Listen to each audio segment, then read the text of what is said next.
Hi friends, welcome back to my channel. അപ്പോൾ ഇന്ന് നമുക്കൊരു അടിപൊളിയായിട്ടുള്ളൊരു ചിക്കൻ 65 ആണ്. നല്ല ക്രിസ്പി ആയിട്ടും നല്ല ജ്യൂസി ആയിട്ടും നല്ല സോഫ്റ്റ് ആയിട്ടും ഉണ്ടാകുന്ന ഒരു അടിപൊളിയായിട്ടുള്ള മസാലയാണ് നമ്മൾ റെഡിയാക്കി എടുക്കാൻ പോകുന്നത്. അതിനുവേണ്ടി ജാറിലേക്ക് കറിവേപ്പില ഇട്ട് കൊടുത്തിട്ടുണ്ട്, ഒരു പച്ചമുളക് എടുത്തിട്ടുണ്ട്, കുറച്ച് മല്ലിയില ഇട്ട് കൊടുത്തിട്ടുണ്ട്, കൂടെ തന്നെ 1 ടേബിൾ സ്പൂൺ ഇഞ്ചി വെളുത്തുള്ളിയുടെ പേസ്റ്റും കൂടി ഇട്ട് കൊടുത്തിട്ടുണ്ട്. അപ്പോൾ ചെറുതായിട്ട് അപ്പോൾ ഈ ഒരു രീതിക്ക് ഒന്ന് അടിച്ച് മാറ്റി വയ്ക്കാം. ഇപ്പോൾ ഞാൻ 1/2 കിലോ ചിക്കനിലേക്കുള്ള മസാലകളാണ് എല്ലാം റെഡിയാക്കുന്നത്. ആദ്യം വന്നിട്ട് നമ്മൾ കറിവേപ്പിലും മല്ലിയിലൊക്കെ ഇട്ട് അടിച്ചിട്ടുണ്ടായിരുന്നല്ലോ. അപ്പോൾ അതിട്ടതിന് ശേഷം ഒരു 1/2 കപ്പ് തൈര്, അധികം പുളിപ്പില്ലാത്ത തൈരായത് കാരണം ഞാൻ 1/2 കപ്പ് ചേർത്തത്. നിങ്ങൾ 1/4 കപ്പ് പുളിപ്പുള്ളതാണെങ്കിൽ 1/4 കപ്പ് മതി. കൂടെ തന്നെ 1 ടീസ്പൂൺ ഗരം മസാല ഇട്ട് കൊടുത്തിട്ടുണ്ട്, 3 ടീസ്പൂൺ കാശ്മീരി മുളക് പൊടി, 1 ടീസ്പൂൺ സാദാ മുളക് പൊടിയും ചേർത്ത് കൊടുത്തിട്ടുണ്ട്, 1/2 ടീസ്പൂൺ കുരുമുളക് പൊടി, 1 ടീസ്പൂൺ വലിയ ജീരകം, ഒരു 1/4 ടീസ്പൂൺ ചെറിയ ജീരകത്തിൻ്റെ പൊടി, ആവശ്യത്തിലേക്കുള്ള ഉപ്പ്, 1 മുട്ട അതും കൂടെ ഒഴിച്ചതിന് ശേഷം പിന്നെ ഇതിലേക്ക് 3 ടീസ്പൂൺ കടലമാവാണ് ഇട്ട് കൊടുത്തിരിക്കുന്നത്.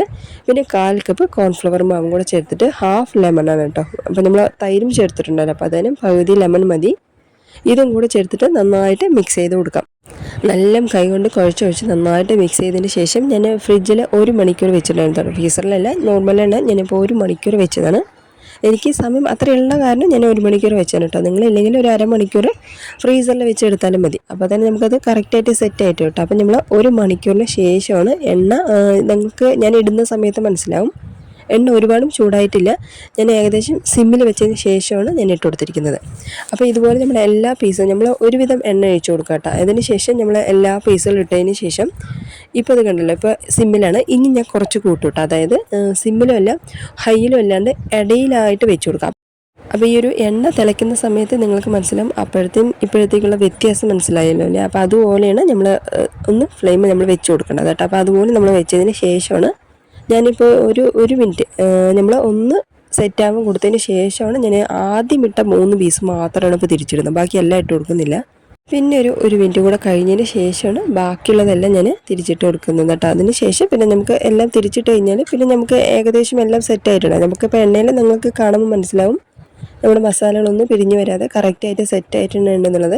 ഇനി നമുക്ക് അതേ തീയിൽ തന്നെ വെച്ചാൽ മതി കേട്ടോ. കൂട്ടോ കുറയ്ക്കൊന്നും വേണ്ട, ആ ഒരു രീതിക്ക് തന്നെ നമുക്ക് ആക്കിയതിന് ശേഷം പിന്നെ നമ്മളിപ്പോൾ എല്ലാം തിരിച്ചിട്ട് കഴിഞ്ഞല്ലോ. അപ്പോൾ അടിയിലും കൂടെ ഒന്ന് നമുക്ക് റെഡിയാക്കി എടുക്കാം. അപ്പോൾ ഞാനിപ്പോൾ ഒന്ന് സ്പീഡായിട്ട് കാണിച്ചിരിക്കുകയാണ്. ഇതുപോലെയാണ് നമ്മുടെ ചിക്കൻ എല്ലാം ഇപ്പോൾ റെഡിയായി കഴിഞ്ഞിരിക്കുകയാണ്. മാക്സിമം ഒരു 6 to 7 മിനിറ്റാണ് നമുക്ക് ചിക്കൻ ഒന്ന് വേവിക്കാനുള്ള സമയത്ത്. അതിൽ കൂടുതൽ വേവിക്കാൻ വെക്കേണ്ട. അതിനുശേഷം നമ്മൾ ഫൈനലായിട്ട് 1 മിനിറ്റ് നമ്മൾ എടുക്കുന്നതിന് 1 മിനിറ്റിന് മുമ്പായിട്ടോ അല്ലെങ്കിൽ ഒരു 30 സെക്കൻഡിന് മുമ്പായിട്ടോ നമ്മൾ ഒരു മുളക് വന്നിട്ട് ഒരു മുളക് 4ആയിട്ട് കീറിയത് കുറച്ച് കറിവേപ്പിലയും കൂടി ഇട്ട് കൊടുക്കുന്നുണ്ട്. ഫൈനലായിട്ട് ഇതും കൂടി ഇട്ട് കഴിഞ്ഞാൽ അത് പച്ചമുളകും കറിവേപ്പിലയും കൂടി എണ്ണയിൽ നന്നായി ചൂടായി കഴിഞ്ഞാൽ പിന്നെ നമുക്ക് എടുത്തേക്കാം കേട്ടോ. അപ്പോൾ 1 മിനിറ്റ് തന്നെ വേണമെന്നില്ല, നിങ്ങൾ ജസ്റ്റ് ഒരു 30 സെക്കൻഡ് ഉണ്ടെങ്കിൽ ആ സമയത്ത് നമുക്കിതിട്ടും കൂടി ഇതിടുമ്പോൾ നമ്മൾ നല്ലൊരു ടേസ്റ്റാണ് കേട്ടോ. പച്ചമുളകുടെയും കറിവേപ്പിലയുടെ ആ ഒരു മണം നല്ല ടേസ്റ്റാണ്. അത് നമുക്കിപ്പോൾ ഏകദേശം പേർക്ക് അറിയുന്നൊരു കാര്യമാണ്, എന്നാലും ജസ്റ്റ് പറഞ്ഞു തന്നേ ഉള്ളൂ. അപ്പോൾ ഇതുപോലെയാണ് നമ്മുടെ ഈ ഒരു അടിപൊളിയായിട്ടുള്ള ചിക്കൻ 65 നമ്മൾ റെഡിയാക്കി എടുക്കേണ്ടത്. അങ്ങനെ നമ്മുടെ എല്ലാ ചിക്കനും കൂടെ നമ്മൾ എണ്ണയിൽ നിന്ന് എടുത്ത് മാറ്റിയിരിക്കുകയാണ്. നല്ല അടിപൊളിയായിട്ടുള്ളൊരു മസാലയാണ് കേട്ടോ. അപ്പോൾ നമ്മൾ സാധാരണ ചിക്കൻ റെഡിയാക്കുന്ന അറിയാത്തവരൊന്നും ഉണ്ടാവില്ല, എന്നാലും എൻ്റെ ഒരു രീതിക്കുള്ള മസാല ഞാൻ ഇതുപോലെയാണ് കേട്ടോ റെഡിയാക്കി എടുക്കുന്നത്. അപ്പോൾ ട്രൈ ചെയ്യാത്തവരാണെങ്കിൽ ഇതുപോലെ മസാല ഒന്ന് റെഡിയാക്കി എടുക്കുക കേട്ടോ. നല്ല ടേസ്റ്റാണ്. മുകളിൽ ഭാഗം നല്ല ക്രിസ്പി ആയിട്ട് നമ്മൾ മുട്ട ഒഴിച്ച കാരണം ആ ചിക്കൻ നന്നായിട്ട് അങ്ങോട്ട് പൊതിഞ്ഞിട്ട് ആ ഒരു മുകളിൽ ആ ഒരു ക്രിസ്പിനെസ് നല്ല നമുക്ക് കഴിക്കാൻ നല്ലൊരു ടേസ്റ്റ് ഉണ്ടാവും കേട്ടോ.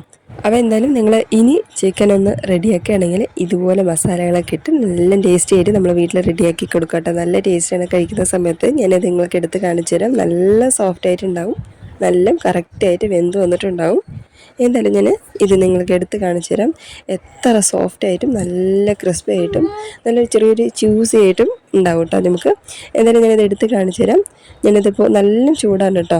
ഇതിപ്പോൾ കണ്ടില്ലേ, ചെറുതായിട്ട് നമ്മൾ ജസ്റ്റ് ഒന്ന് അമർത്തി കൊടുക്കുന്ന സമയത്ത് തന്നെ കണ്ടില്ലേ നല്ല സോഫ്റ്റ് ആയിട്ടുള്ളത്. അപ്പോൾ ഇതുപോലെയാണ് നമ്മുടെ ചിക്കൻ ഒന്ന് റെഡിയാക്കി എടുക്കേണ്ടത്. അപ്പോൾ എന്തായാലും നിങ്ങൾ ഇതുപോലെ ഒന്ന് ട്രൈ ചെയ്ത് നോക്കുക. കൂടെ തന്നെ ചാനൽ സബ്സ്ക്രൈബ് ചെയ്യുക, ലൈക്ക് ചെയ്യുക, കമൻറ്റ് ചെയ്യുക, ഷെയർ ചെയ്ത് കൊടുക്കുക.